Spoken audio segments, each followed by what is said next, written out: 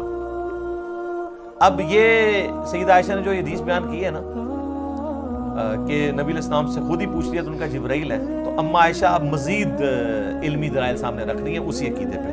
سورۃ الانعام کی آیت نمبر 103 پڑھی، لا تدرکہ الابصار وہو یدرک الابصار، جو ہم پہلے ڈسکس کر چکے ہیں۔ نگاہیں اس کا احاطہ نہیں کر سکتی، وہ نگاہوں کا احاطہ کر لیتا ہے۔ اور کہا مسروق تو نے یہ آیت نہیں قرآن کی پڑھی ہوئی؟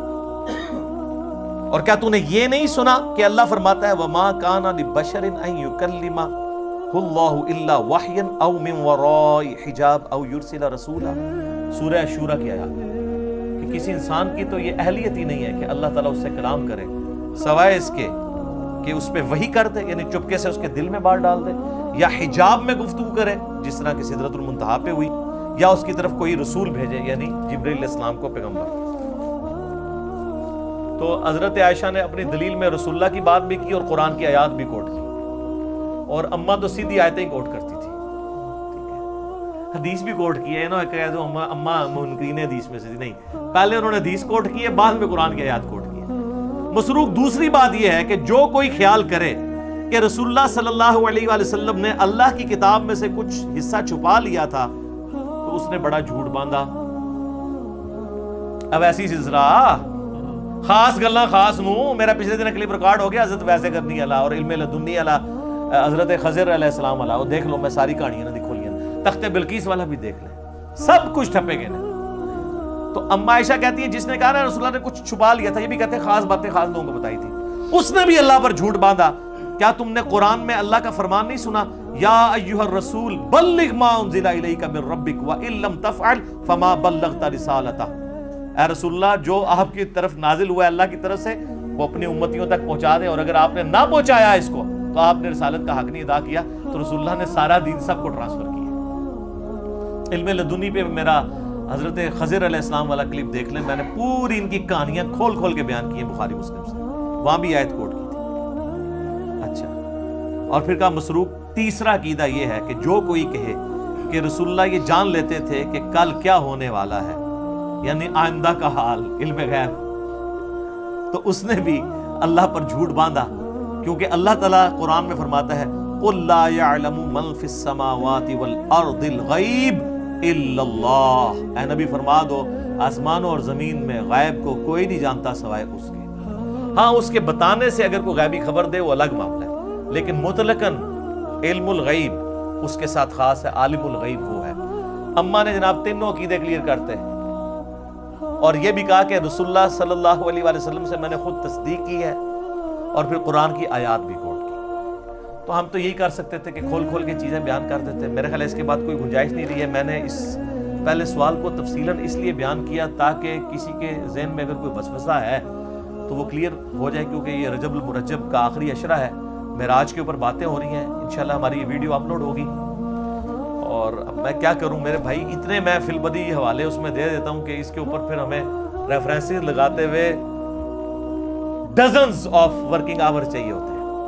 تو بال میں نے اوورآل آپ کو ایک پورا جہاں پہ کریٹیکل نمبرز تھے وہ بتا دیے ہیں، اور حوالے ہم اس میں نہ بھی لگائیں، آپ خود ان حوالوں تک پہنچ جائیں گے۔